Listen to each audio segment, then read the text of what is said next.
Hello everyone, welcome back to my channel that is biology achievers. My name is Simmi Singh. I hope कि अभी तक के जो 3 lectures हमने अपलोड किए हैं, introductory part about phyto hormones, then auxin with functions, उसके बाद ट्रॉपिक मूवमेंट इन प्लांट्स, ये तीनों के तीनों लेक्चर्स जो हैं वो अच्छे से समझ में आए होंगे, कवर किए होंगे। आज का जो टॉपिक है जिसमें हम देखेंगे कि discovery of auxin. So auxin की डिस्कवरी कैसे हुई, इसमें डिफरेंट साइंटिस्ट जो हैं उन्होंने अपना कंट्रीब्यूशन दिया और डिफरेंट तरीके से एक्सपेरिमेंट्स जो हैं वो कंडक्ट किए। तो सबसे पहले जो साइंटिस्ट थे वो थे डार्विन। सो डार्विन जो है उन्होंने बहुत सारे एरिया में रिसर्च की थी, एवोल्यूशन में और उसके बाद अब फाइटो हार्मोन्स की डिस्कवरी में भी। So auxin was discovered in early studies of coleoptile bending during phototropism. अब ये जो फोटोट्रोपिज्म है ये क्या होता है एक्चुअल में, तो अगर यदि कल का जो वीडियो है वो देखा है तो बहुत अच्छे से समझ में आ जाएगा एक्चुअल में फोटोट्रोपिज्म होता क्या है। तो इन्होंने जो एक्सपेरिमेंट कंडक्ट किया था उसमें ये था कि जो ऑक्सिन है वो मूव करती है अवे फ्रॉम द लाइट। सो ये वाला जो स्टेटमेंट है, auxin moves away from the light, इसको कैसे प्रूव किया?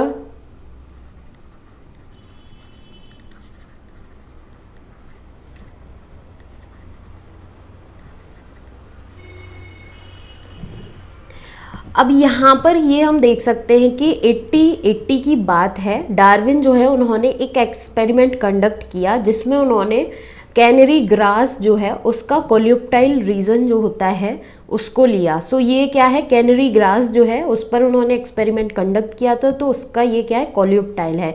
Intact seedling curvature.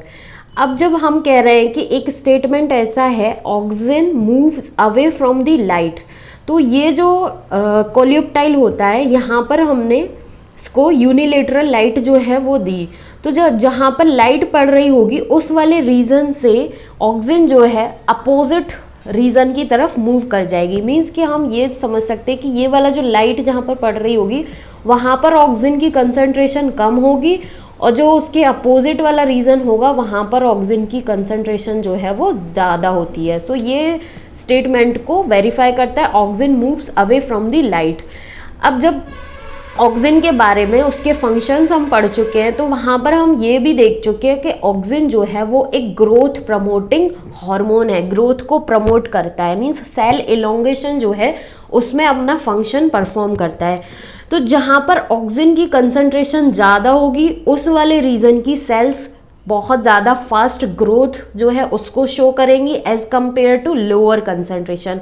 तो उससे क्या होगा कि यहाँ की सेल्स धीरे धीरे ग्रो करेंगी और ये वाला जो रीज़न है यहाँ पर कंसंट्रेशन ज़्यादा है तो इधर साइड की सेल्स जो है वो बहुत फास्ट ग्रोथ करेंगी और उसकी वजह से क्या होगा कि ये इस तरीके से इसमें एक कर्वेचर, एक बैंडिंग जो है वो शो होती है। सो इंटैक्ट सीडलिंग कर्वेचर यहाँ पर देखा गया है। ये थी फर्स्ट एक्सपेरिमेंट की बात। उसके बाद इन्होंने एक और एक्सपेरिमेंट कंडक्ट किया जिसमें उन्होंने क्या किया कि ये जो टिप वाला रीजन है, कोलियोप्टाइल का टिप जो रीजन है जिसमें ये जो है ग्रोइंग रीजन है, सो इसको ही कट कर दिया, एक्सेस्ड कर दिया। So tip of coleoptile excised, no curvature. अब जब हम ग्रोइंग रीजन को ही कट कर देंगे तो उसके बाद उसमें हम यूनिलेटरल लाइट भी प्रोवाइड कर रहे हैं तो वहाँ पर किसी भी तरीके की ग्रोथ, किसी भी तरीके का कर्वेचर या बैंडिंग नहीं शो होगी, बिकॉज जो ग्रोइंग रीजन था वही हमने वहाँ से कट कर दिया। उसके बाद क्या होगा कि ये जो कोलियोप्टाइल था जिसकी टिप हमने रिमूव की थी वहाँ पर हम एक कैपिंग कर देंगे जिसके थ्रू लाइट जो है वो डिफ्यूज़ नहीं होगी। जब हम यूनिलेटरल लाइट प्रोवाइड करेंगे तो इसके थ्रू लाइट जो है वो डिफ्यूज़ नहीं होगी इस कैप के थ्रू, और जब कैप के थ्रू लाइट डिफ्यूज़ नहीं होगी तो इस वाले रीजन में भी, इस वाले एक्सपेरिमेंट में भी हमें किसी भी तरीके की बैंडिंग, कर्वेचर नहीं शो होगा, क्योंकि ये जो ग्रोइंग रीजन था वहाँ पर ही हमने कैपिंग कर दी जिसके थ्रू लाइट जो है वो डिफ्यूज़ नहीं हो रही है। तो इस वजह से इस वाले एक्सपेरिमेंट में भी कोई किसी भी तरीके का कर्वेचर जो है वो शो नहीं होगा। From experiments on coleoptile phototropism, the Darwins concluded in 1880 that a growth stimulus is produced in the coleoptile tip and is transmitted to the growth zone. जो growth stimulus है वो प्रोड्यूस्ड होता है कहाँ पर, कोलियोप्टाइल का जो टिप वाला रीजन है वहाँ पर, और उसके बाद ग्रोथ जोन जो है वहाँ पर वो ट्रांसमिट होता है। इतना ही एक्सपेरिमेंट जो है डार्विन जो है उन्होंने कंडक्ट किया था। ये जो ग्रोथ स्टिमुलस है इसको ऑक्सिन नाम जो है वो उन्होंने नहीं दिया था, सिर्फ और सिर्फ ये बताया कि जो ग्रोथ स्टिमुलस है वो प्रोड्यूस्ड होता है कोलियोप्टाइल के टिप रीजन में और ग्रोथ जोन की तरफ वो ट्रांसमिट होता है। उसके बाद एक और साइंटिस्ट आए जिनको हम जो बॉयस एंड जेनसन के नाम से जानते हैं। इन्होंने डिफरेंट तरीके से एक्सपेरिमेंट कंडक्ट किए। तो सबसे पहला जो एक्सपेरिमेंट था कोलियोप्टाइल लिया, उसका ये जो टिप वाला रीजन है वहाँ पर उन्होंने एक इम्परमिएबल बैरियर जो है उसको इंसर्ट किया, जिसको हम माइका शीट के नाम से जानते हैं, और एक तरफ से यूनिलेटरल लाइट जो है वो प्रोवाइड की। अब जैसा कि हम जानते हैं कि auxin moves away from the light, तो जब इस साइड से हम लाइट दे रहे हैं तो ऑक्सिन जो है इस वाले रीजन में तो बहुत कम प्रेजेंट होगा, और जो डार्क साइड है वहाँ पर ऑक्सिन प्रेजेंट होगा। लेकिन एक्चुअल में क्या हुआ कि ये जो इम्परमिएबल बैरियर है इसके थ्रू ऑक्सिन डिफ्यूज़ नहीं हुई ग्रोथ जोन की तरफ, और इस वजह से उस वाले रीजन में किसी भी तरीके की सेल्स जो है उनमें ग्रोथ नहीं हुई और ना ही किसी भी तरीके का कर्वेचर और वेंडिंग शो हुई। So mica sheet inserted on the dark side, no curvature no bending. इस वाले एक्सपेरिमेंट में फिर किसी भी तरीके की बैंडिंग कर्वेचर नहीं शो हुआ।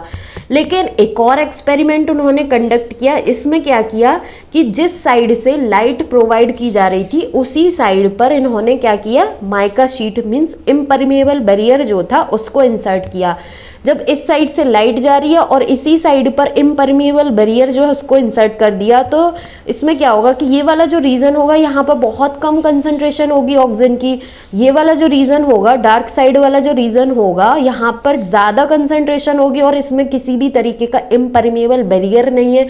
तो इस वाले रीजन की सेल्स जो हैं वो बहुत ज़्यादा फास्ट ग्रोथ शो करेंगी और ट्रांसमिट होंगी ग्रोथ जोन की तरफ, तो जिसकी वजह से इसमें क्या होगा, बैंडिंग शो होगी। So mica sheet inserted on light side, इसमें कर्वेचर हमें शो होगा। एक इस तरीके से इन्होंने एक्सपेरिमेंट कंडक्ट किया, 1930 की बात है।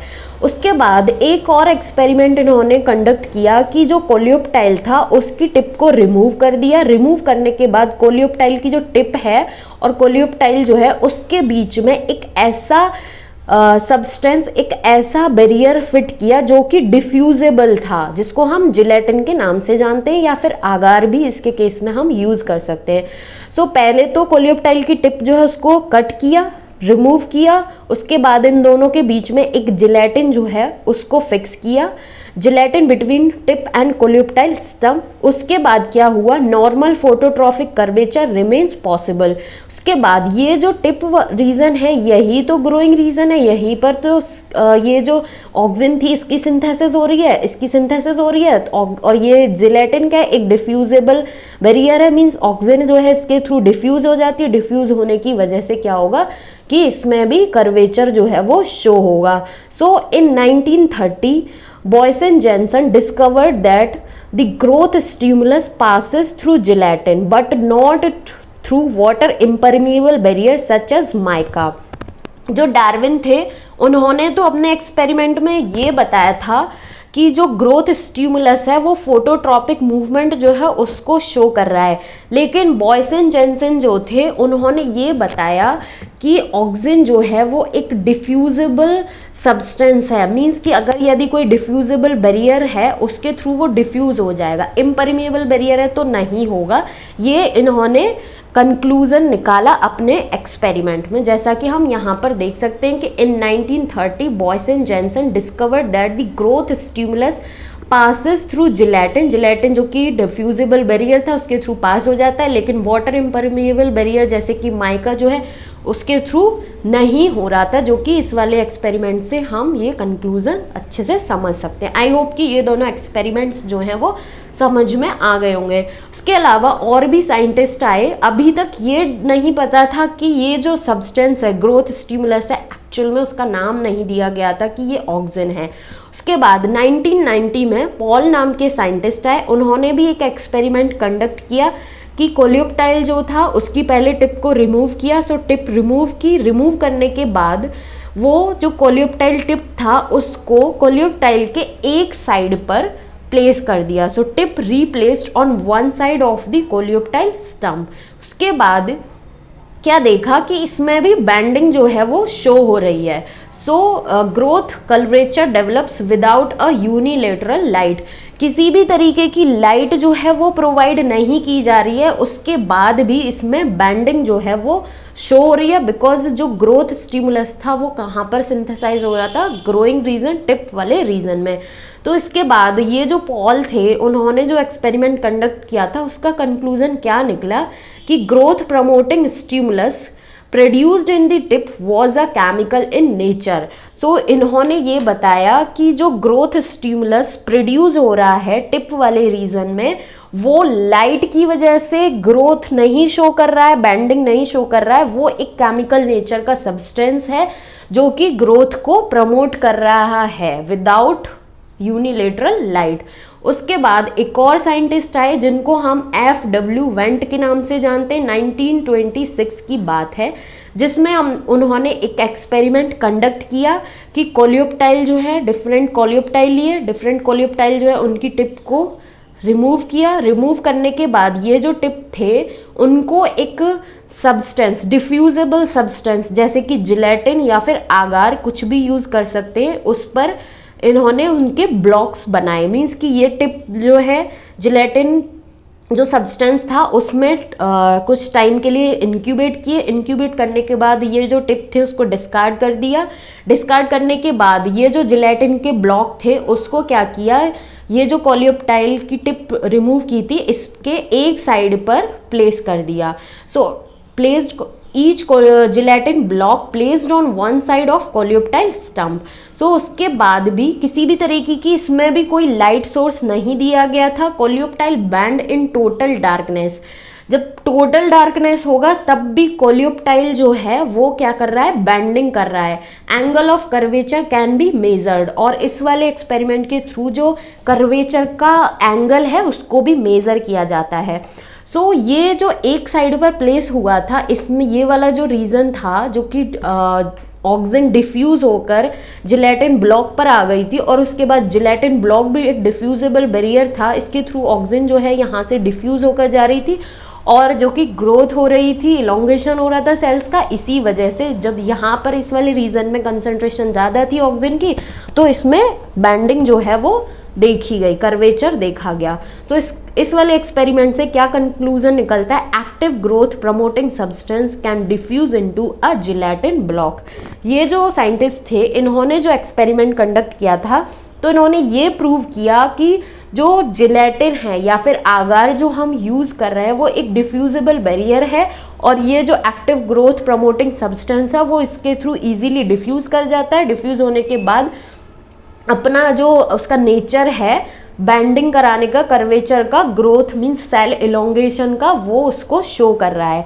सो इस तरीके से ऑक्सीजन की डिस्कवरी हुई, और इसी के बाद से ये जो केमिकल नेचर का सब्सटेंस था, ग्रोथ प्रमोटिंग सब्सटेंस था, उसको ऑक्सीजन नाम दिया गया, जो कि फर्स्ट प्लांट हार्मोन है जिसकी सबसे पहले डिस्कवरी हुई थी। आई होप कि प्लांट हार्मोन ऑक्सीजन जो है उसकी डिस्कवरी अच्छे से समझ में आई होगी, और कैसे ये फोटोट्रॉपिक मूवमेंट जो है उसको शो करता है, डिफ्यूज हो जाता है विद डिफ्यूजेबल बैरियर्स, और उसके बाद सेल इलोंगेशन, सेल जो है फास्ट ग्रोथ जो है उसको शो करता है, कर्वेचर दिखाता है, बैंडिंग दिखाता है। अगर कोई कंफ्यूजन रहता है रिगार्डिंग डिस्कवरी ऑफ ऑक्सीजन तो उसके लिए प्लीज़ कमेंट सेक्शन में कमेंट करें, मेरे चैनल को सब्सक्राइब करें, वीडियो को लाइक करें, शेयर करें अपने फ्रेंड्स के साथ, जिससे कि उन लोगों तक भी ये इंटरेस्टिंग स्टोरी, इंटरेस्टिंग इन्फॉर्मेशन पहुंच पाए। Thank you so much for watching.